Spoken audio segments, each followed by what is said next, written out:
ఈ కార్తీక మాసంలో వచ్చేటువంటి కృత్తికా నక్షత్రం దీపోత్సవం విశేషంగా జరపమని చెప్పి మనకి ధర్మశాస్త్రాలు ఆగమాలు చెప్పారు. కృత్తిక రోజు జరపమని, రోహిణి రోజు జరపమని, పూర్ణిమ రోజు జరపమని, ఇట్లాగా అనేక రకాలుగా అమరి ఉంది. అది ఆయా సన్నదుల యొక్క సంప్రదాయం ప్రకారం ఆ సన్నదులు ఏర్పడినప్పుడు పెద్దలు ఏమి ఆజ్ఞాపించారో దాని ప్రకారం జరుగుతూ ఉంటుంది. మన సన్నిధిలో కార్తీక మాసంలో కృత్తికా నక్షత్రం రోజున ఈ మాదిరి దీపాలు సన్నిధి చుట్టూ దీపారాధన చేసి, దీపం అనేటువంటిది మంగళకరమైనటువంటిది, అజ్ఞానాన్ని పోగొట్టేటువంటిది. అజ్ఞానం అంటే చీకటి. దీపం ఏం చేస్తుంది? చీకటిని పోగొట్టి వెలుతురుని ఇస్తుంది కదా, వెలుగుని ఇస్తుంది కదా. అలాగా వెలుగుని ఇచ్చేటువంటిది దీపం కాబట్టి అటువంటి దీప ఆరాధన, జ్యోతి, ఇది ఇంకా శ్రీరంగాది క్షేత్రములలో విశేషంగా దీపారాధనలు చేసి అవన్నీ కూడాను అనేక దేవాలయాల్లో ఉంచడము. తర్వాత ఏమో ఒక పెద్ద తాటి చెట్టు, ఒక పర్ణశాల లాగా వేసి దానిని మంత్రపూతంగా దహింపజేయడము వగైరా జరుగుతుంటాయి. అక్కడంతా అయితే ఆ తాటి పర్ణశాల అన్ననే అది అంత ఎత్తుంటుంది. దానికి నిప్పు పెడితే అంత ఎత్తుకుంటుంది జ్వాల. శ్రీరంగనాథుడు అక్కడ సుదర్శన సన్నిధి ఉందే అక్కడ ఉంటానన్నమాట. ఇది ఈ జ్వాల ఎక్కడ ఉంటుందంటే దేవాలయానికి ఎదురుగా ఒక ఆంజనేయ స్వామి దేవాలయం ఉంది, ఇటు రామానుజుల వారి దేవాలయం ఉంటుంది. అక్కడ చూసిన వాళ్ళకి గుర్తుంటుంది. ఈ ఆంజనేయ స్వామి గుడి వాకిట్లో ఈ పర్ణశాలను దహింపజేస్తారు. శ్రీరంగనాథుడు అక్కడ ఉంటాడు. ఇది అయిన తర్వాత ఆ ప్రాకారంలో ఉత్సవం జరుగుతుంది. 5వ ప్రాకారం అది. అట్లా వెళ్ళి అమ్మవారికి దర్శనమిచ్చి ఆ రామానుజుల వారికి దర్శనమిచ్చి ఇటు లోపలికి వస్తాడన్నమాట. ఇంకొక గమ్మత్తు ఏమిటంటే ఆ రోజు నుంచి దివ్య ప్రబంధములు చదవరు. ఇప్పుడు దివ్య ప్రబంధములు మనం తిరుప్పావై అంతా చదువుతున్నాం కదా. ఒక్క తిరుప్పావై, తిరుపల్లి ఏడిచి అనేటువంటి దివ్య ప్రబంధములకు మార్గళి మాసంలో ఎగ్జంప్షన్ చెప్పుకోవచ్చు. వాటి వరకే, రేపు ఎల్లుండి చెప్పకూడదు. ఆ 30 రోజులు చెప్పుకోవచ్చు. తర్వాత మళ్ళీ కోవిళ్ళల్లో కనుక అయితే రాపత్ ముగింపు అంటారు. దాన్ని మనం అనుకున్నాం. ముక్కోటి ఏకాదశి నుంచి ఒక 10 days ఉత్సవాలు జరుగుతాయి. ఆ 10వ ఉత్సవం రోజున తిరువారమడి పూర్తవుతుంది. 11వ ఉత్సవం రోజున న్యూ ఇయర్ అది ఒక 1000 సంవత్సరాలు ఉన్నాయి. దాంట్లో రామానుజ నూతన రాత్రి ఉంది, అది ముగింపు. అది ముగింపు అయిన తర్వాత కొన్ని క్షేత్రాలలో కొన్ని నియమాలు ఉన్నాయి. ఒక రకంగా లేదు. తిరుమలలో అయితే తిరుమలలో అయిన తర్వాత గోవిందరాజ స్వామి కోవిల్లో అవ్వాలి. దివ్య ప్రబంధం సేవించరు. గోవిందరాజ స్వామి సన్నిధిలో అయిన తర్వాత పెద్ద జీవింకార మఠంలో 5 రోజులు జరగాలి ఈ నారాయణ దివ్య ప్రబంధ సేవ. చిన్నజీవి మఠంలో 5 రోజులు జరగాలి. అది అయిన తర్వాత కానీ అక్కడ అధ్యాపకులు మన ఇళ్ళకి రారు, వచ్చిన దివ్య ప్రబంధం సేవించరు. అక్కడ క్రమం అది. శ్రీరంగం క్రమంలో శ్రీరంగనాథుడి దేవాలయంలో అయిన తర్వాత వెంటనే అమ్మవారి దేవాలయంలో 10 days అధ్యయనోత్సవం జరుగుతుంది. పగల్బత్తు రాబత్తు ఉత్సవం 10 రోజుల్లో పూర్తి చేస్తారు. అది అయిన తర్వాత తిరుపలాండ్ ఆరంభించి ఇక దివ్య ప్రబంధం సేవిస్తారు. ఈ విధంగా రకరకాలుగా కొన్ని దివ్య క్షేత్రాలలో కొన్ని రకాలుగా అమలు ఉన్నాయి. మనకి మాత్రం ఏమిటంటే ఇందాక అనుకున్నామే ముక్కోటి ఏకాదశి నుంచి 10 రోజులు ఉత్సవం జరిగిన తర్వాత మర్నాడే మనం ఆరంభిస్తాం. మన ఇళ్లలో వచ్చేటప్పటికి కూరేశ మిశ్రులు అని ఒకరు ఉన్నారు. వారిని మన సంప్రదాయంలో కూరత్ ఆళ్వాన్ అంటారు. వారిని సంస్కృతంలో కూరేశ మిశ్రా అని అంటారు అన్నమాట. లేకపోతే శ్రీవత్సాంక మిశ్రా అని అంటారు. మన సన్నిధిలో లేరు. రంగనాథం సన్నిధిలో, మూలపేట వేణుగోపాల స్వామి సన్నిధిలో అక్కడంతా కూడా ఉన్నారు. వారి యొక్క తిరునక్షత్రం వస్తుందండి, బర్త్డే, యాన్యువల్ బర్త్డే. అది మకర మాసంలో హస్త నక్షత్రం. ఇప్పుడు ధనుర్మాసం అయిన తర్వాత వచ్చేటువంటిది ఏమిటి? మకర సంక్రాంతి అంటాం కదా. మకర సంక్రాంతి నుంచి మకర మాసం. ఆ మకర మాసంలో వచ్చేటువంటి హస్త నక్షత్రం రోజు నుంచి మన ఇళ్లలో దివ్య ప్రబంధం సేవించుకోవచ్చు. అంతవరకు దివ్య ప్రబంధములకు సెలవు బంద్ అన్నమాట.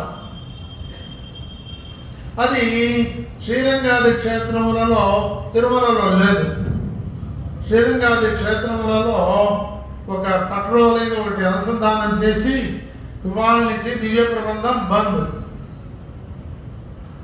నీకు అధ్యయనోత్సవం అయ్యేంత వరకు అని అక్కడ చదువుతారు మూలవర్ల దగ్గర. అంటే ఈ కృత్తిగా దీపోత్సవం దగ్గర నుంచి ప్రబంధ నిగమనం అంటే ఆపడము అనేటువంటిది జరుగుతుంది శివైష్ణవ దేవాలయాలలో. అప్పుడు సేవించేటువంటిది ఉపదేశ రత్నమాల అని, తిరువాయుడి నూట్రందాది అని, ఒక 100 పాసురాలు, 74 పాసురాలు, అది ఇది అన్నా అవి సేవిస్తారు. ఈ కృత్తిగా దీపోత్సవం చాలా విశేషమైంది. నేను ఇందాక చెప్పాను కదా ఆరంభంలోనే, కృత్తిగా దీపోత్సవం చెప్పచ్చు, రోహిణి దీపోత్సవం చెప్పచ్చు, పర్వ దీపోత్సవం చెప్పచ్చు.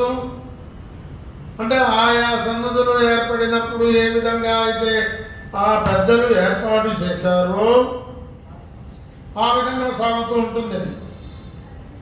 ఇక్కడ ఇవాళ దినం ఈ కార్తీక మాసం, రేపు ఎల్లుండి కూడా కార్తీక మాసమే, 14, 15 కూడా మాకు కార్తీక మాసమే. మేము సంకల్పం చెప్పేటప్పుడు కార్తీక మాసము శరదృతువు అని చెప్తాం. సహజంగా చాంద్రమానంలో అనుష్ఠించేటువంటి వాళ్ళు మార్గశీర్ష మాసం అని చెప్తారు, తప్పులేదు. ఆ సంప్రదాయంలో అది చెప్పచ్చు, ఈ సంప్రదాయంలో ఇది చెప్పచ్చు. రేపు ఎల్లుండి కూడా కార్తీక మాసమే. 16వ తేదీ ఉదయం ధనుర్మాసం ఆరంభించేంత వరకు అటువంటి కార్తీక మాసంలో కృత్తికా నక్షత్రం రోజున సుమారు 1000 దీపాలు, సహస్ర దీపాలంకరణ లాగా ఉంది. తిరుమలలో జరిగేటువంటి సహస్ర దీపాలంకరణ ఒక రకమైతే ఇక్కడ జరిగేటువంటి సహస్ర దీపాలంకరణ ఇంకొక రకంగా అమరు ఉంది. చాలా శోభాయమానంగా ఉంది. అలా ఇలా తిరిగి అలా వచ్చింది. అక్కడ ఇది మధ్యలో దీపం ఉన్నాయా, మధ్యలో దీపాలు కనుక ఉన్నట్లయితే తిరుమల కాపులాగా ఉంటుంది. తిరుమల కాపులాగా ఉంటుంది. తిరుమల కాపు అంటే మొహల నామాలు, ఇటొక వైట్ ఇటొక వైట్, మధ్యలో రెడ్ ఉంది కదా, మధ్యలో రెడ్ ఏం అర్థం? మహాలక్ష్మి అమ్మవారు. ఇది రెండు శ్రీ మహావిష్ణువు యొక్క పాదారవిందములు. అది ఇక్కడ గుర్తుకి అంటే నేను శ్రీ వైష్ణవుని తెలియడానికి ఇది చిన్నం అన్నమాట. ఆయన పాదాలను మొహంలో ధరించాము, మధ్యలో అమ్మని ధరించాము. మధ్యలో అమ్మ ఉంది. ఇది తిరుమల కాపు అంటే. అయితే మీకు సందేహం రావచ్చు, కానీ ఇప్పుడు ఏదో ఆలోచనలో ఉండుంటారు, మీకు రావడానికి అవకాశం కూడా లేదు. వరదరాజస్వామిని కాంచీపురంలో ఉన్నాడు చూడండి. ఆ వరదరాజస్వామిని ఇందాకనే కూరేసి మిశ్రా అని ఒక ఆయన అడిగారు. ఆయన వరదరాజ స్తవమునకు స్తోత్రం రాశారు. చాలా అద్భుతం, అది అత్యద్భుతం. ప్రతి 10 శ్లోకాలకి ఛందస్సు మారుతుంది. 10 రకాల ఛందస్సుల్లో రాశారు. సరే కానీ వరదరాజా, అప్పుడు ఆ రోజుల్లో వాళ్ళతో మాట్లాడేవారేమో తెలియలేదు. ఆ రోజుల్లో మనం నుండి ఎంత బాగుండేదేమో. సరే కానీ మా ముఖంలో నామం పెట్టుకుంటున్నాం. మా ముఖంలో నామం పెట్టుకుంటున్నానంటే నీ యొక్క పాదారవిందములు 2 చిన్నములు అమ్మని మధ్యలో పెట్టుకుంటున్నాం. నీ మొహంలో నామం ఎందుకు? నీ మొహంలో నామం పెట్టుకున్నావే?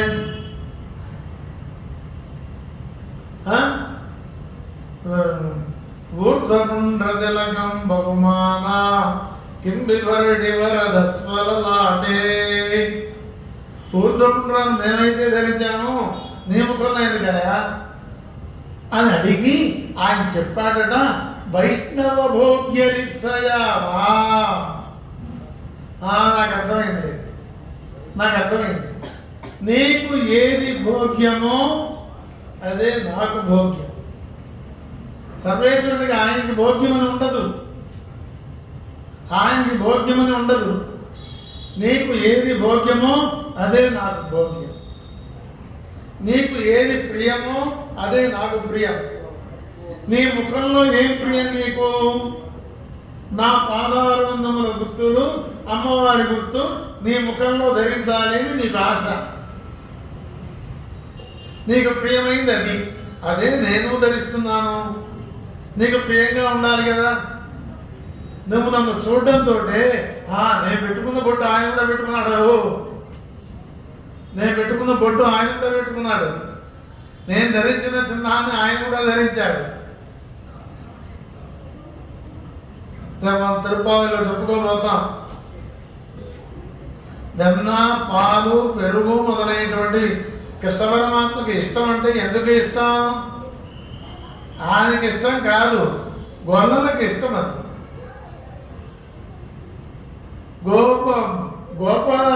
గోపాలకులందరికీ కూడాను అవి ఇష్టం. నీకు ఏది ఇష్టమో అదే నాకు ఇష్టం. నీకు ఏది ఇష్టమో నాకు అదే ఇష్టం.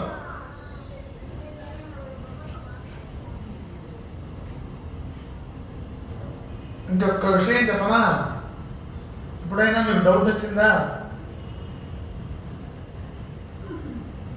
ఈ మర్యాద మీద పట్టభద్రసారిగా స్వామి శయనించి ఉండి ఎట్లా ఉంటారు భాగ్యమా?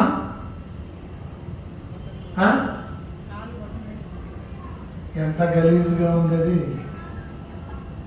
అనిపించదు? బడాకోవడం చేయరు. ఎవరైనా ఇతరులు ఎవరైనా చూశారనుకోండి, ఏంటి ఆ ఫోటో కాని పట్టు ఎవడో నోట్లో పెట్టుకుంటాడే అని అంటారు కదా. పరాశర భట్టారకులు అనేటువంటి మహనీయులు శ్రీరంగ విధంగా చెప్పారు. మనకి కోవిల్లో ఈ అర్చక స్వాములు పెరుమాళ తీర్థం ఇస్తున్నారు. ఆ పెరుమాళ తీర్థం అంటే ఏంటి? దేవుడి తీర్థం ఏంటి? అది పెరుమాళ తీర్థం. పెరుమాళ్ళ యొక్క పాదాలు శుద్ధి చేసినటువంటి తీర్థం అది. స్వామి యొక్క పాదాలను శుద్ధి చేసినటువంటి తీర్థం అది. అంతే కదా? నీకు ఏంటి భోగ్యం?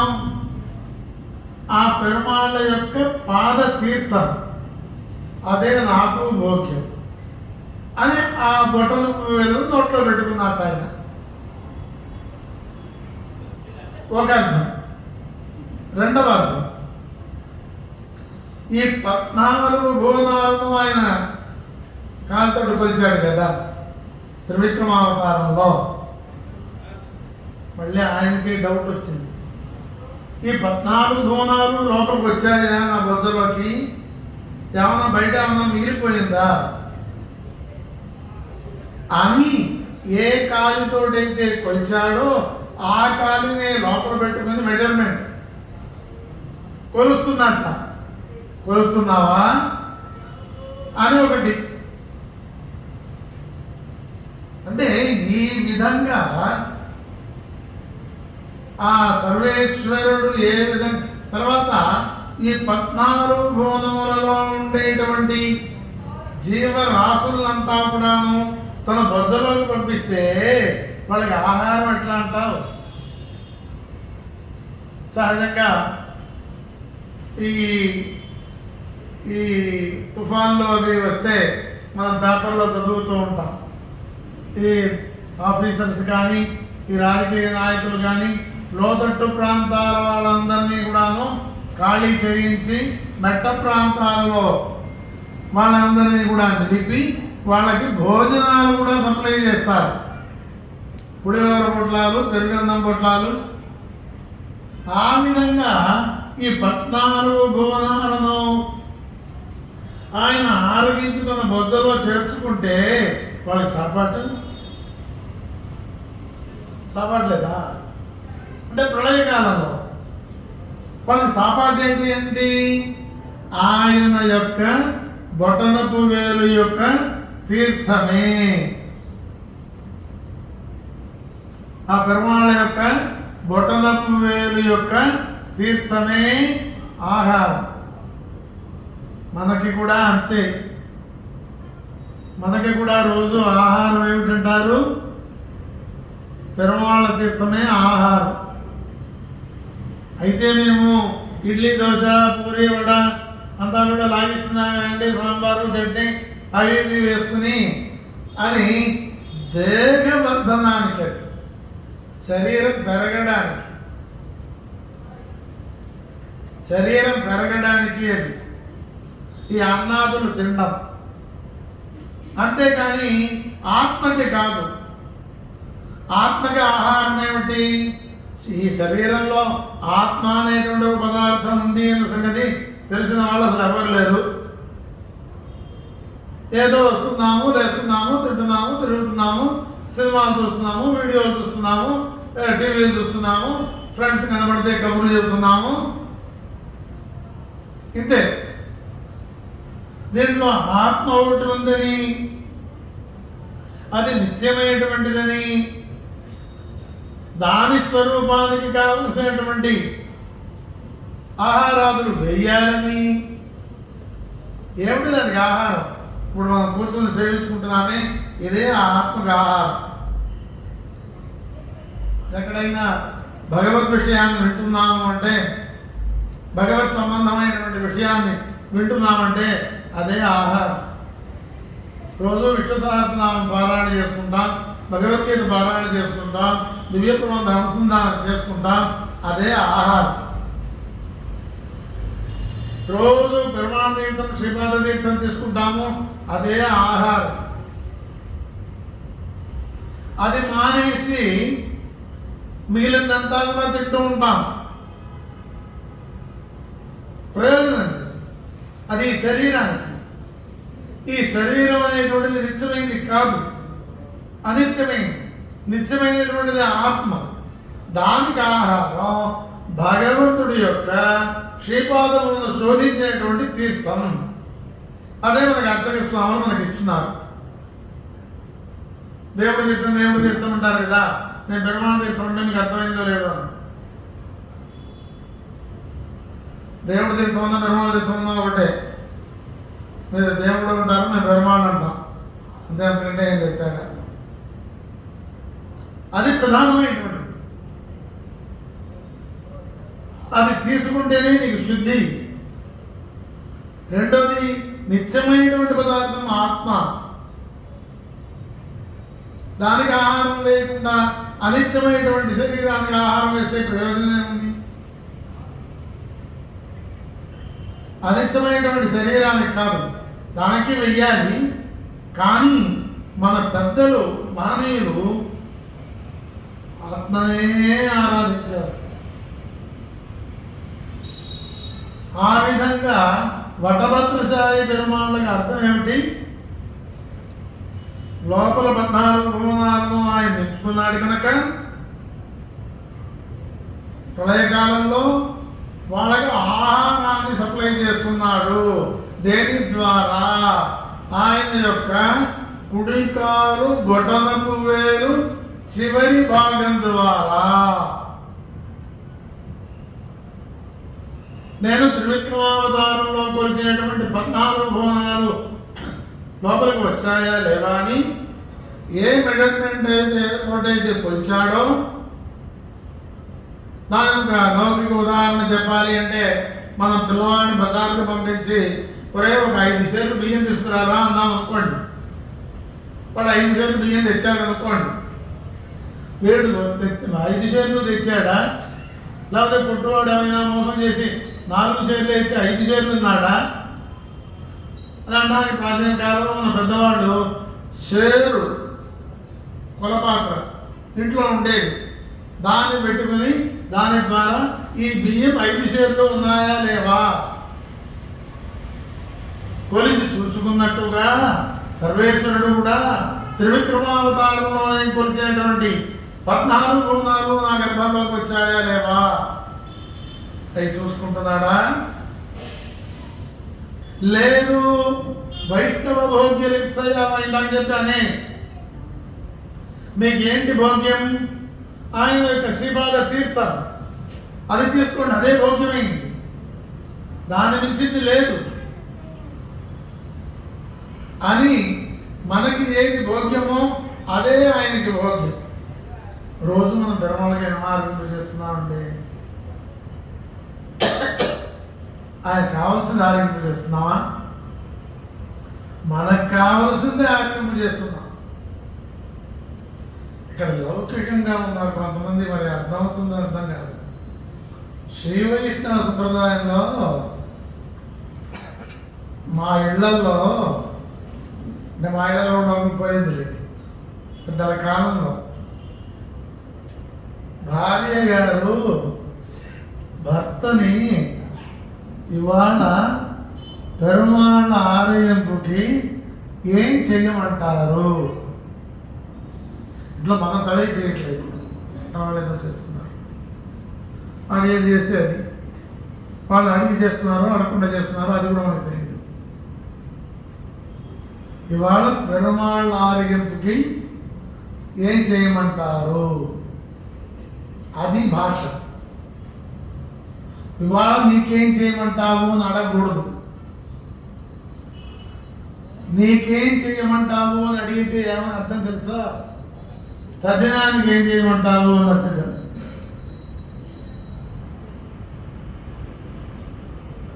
సంవత్సరానికి ఒకసారి చేస్తుంటాం కదా తల్లిదండ్రులకు, లేని వాళ్ళకి.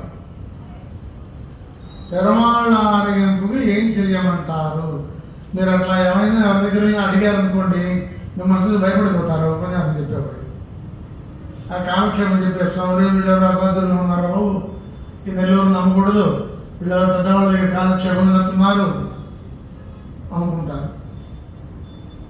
ఎవరైనా మన ఇంటికి గెస్ట్ వచ్చారనుకోండి, ఎవరైనా మన బంధువులు పెద్దవాళ్ళు ప్రాచీన కాలంలో వాడిని అడగాలి, ఇవాళ పెరమాళ ఆరోగ్యంకు ఏం చేయమంటారు, ఇప్పుడు అడిగింది కదా అని ఆయన కోరికలన్నీ చెప్పకూడదు. ఇవాళ అది చేయి, వంకాయ కారం కాచి, కాకరకాయ కారం కాచి, ఇంకోటి చేయి గోంగూర పచ్చడి చేయి. అమ్మా, ఇంట్లో ఏది సౌకర్యం ఉంటే అది, పెరమాళకి ఏది ఇష్టమైతే అది, అలా సమాధానం చెప్పాలి. ప్రశ్న ఇలా అడగాలి, సమాధానం అలా చెప్పాలి. ఇలా ఉండేది వ్యవస్థ ప్రాచీన కాలంలో. ఆయనకి ఏది ఇష్టం, నీకు ఏది ఇష్టమో అదే ఆయనకి ఇష్టం. యదశ్నాతి తత్కృష్ణమదర్పణం.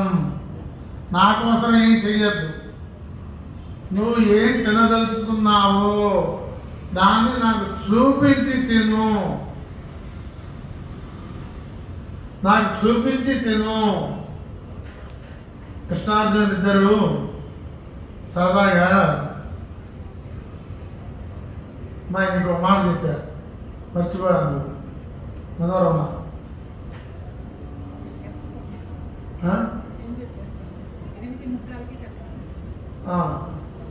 ఎంత అయింది?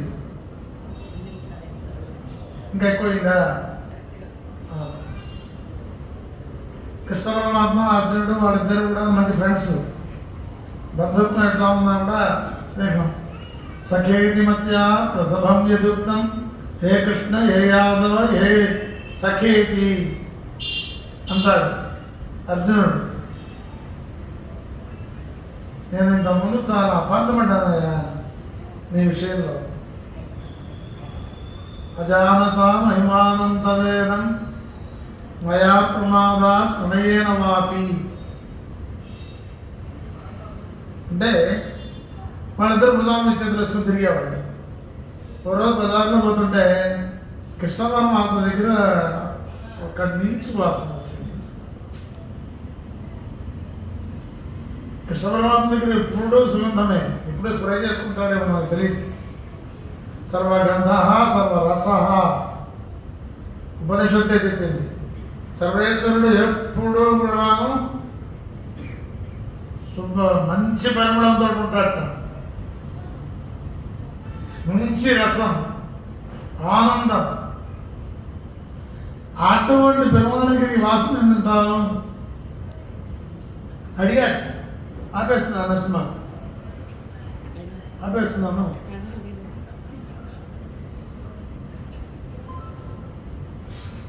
ఎవరైనా కదులుతున్నారంటే మాట్లాడుతున్నారంటే వాళ్ళు బోర్ కొట్టేస్తుంది, ఇంకా ఎంతసేపు చెప్తాడేమో అయినా.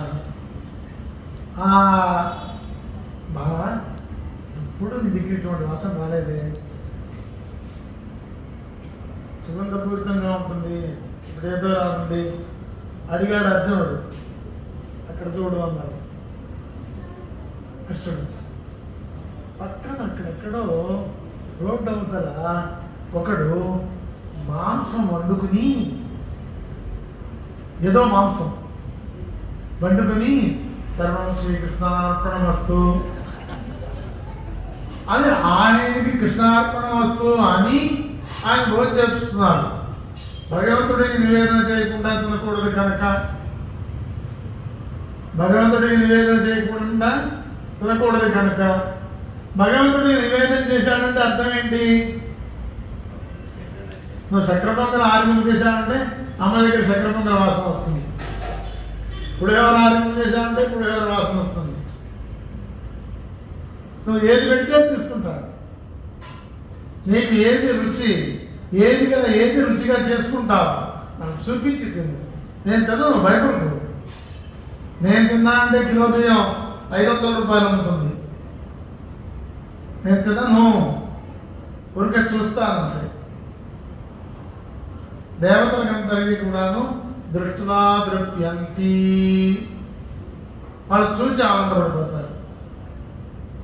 వాళ్ళు చూస్తేనే ఆనందం వాళ్ళకి. దానికి కూడా మనకు కష్టంగా ఉంది, దానికి కూడా మనకు కష్టంగా ఉంది. అంతే కదా. మనం నివేదన చేయాలంటే ఆఫీసుకు టైం అయిపోతుంది అంటే ఆ ఉడికింది పొయ్యి మీద తీసుకుంటే పెట్టేసి అది ఉడకలేదు కదా, సగమే కదా ఉడికింది, మిగిలింది నేను డ్రెస్ వేసుకునేంత వరకు ఉడుకుతుంది, పొయ్యి మీద పెట్టు. ఎట్లా ఉంది వాళ్ళ?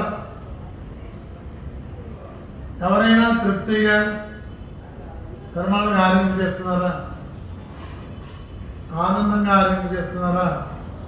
తెలియలే.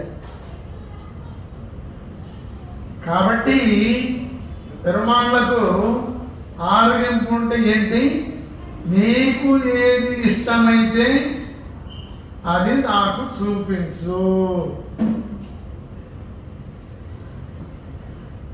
నీకు ఏది భోగ్యమైతే దాన్ని నాకు చూపించు అని అంటాడన్నమాట.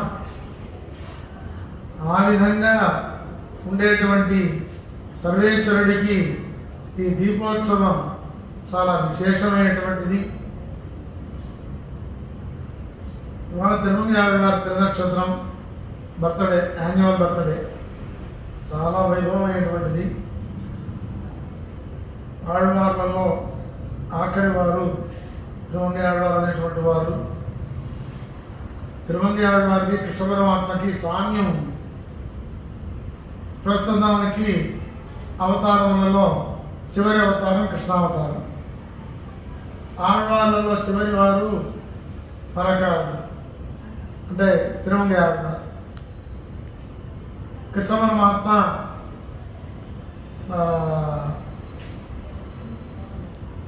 జాల చోళ శిఖామణి అంటే ఆయన ఆనందం, అంటే దొంగిలించడం, అందరికీ పంచడము. తిరుమంగై ఆళ్వారు కూడా అంతే. భాగవతుల కోసం దొంగిలించడం తప్పు అని కాదు, అది ఏం చేసేవారు? ఏం లేదు, బ్లాక్ మనీ వసూలు చేసేసింది, తీసేసేవాడు ఆయన. ఎవరి దగ్గరైనా పన్ను కట్టకుండా ఎక్కువగా డబ్బులు ఉన్నాయనుకోండి, అది తీసుకుని పోయి ఏం చేసేవారు? భాగవతోత్తములు తదియారాధన ఖర్చు పెట్టేవారు. ఈ విధంగా చేసేటువంటి తిరుమంగై ఆళ్వార్ తిరునక్షత్రం వాటి దినం శ్రమతోటి నిరంతరం కూర్చున్నారు. 8:30 ఇంటికి వెళ్ళేవాళ్ళు. 8:50 అయినట్టుంది. తిరుమంగై ఆళ్వార్ తిరువడిగడే శరణం.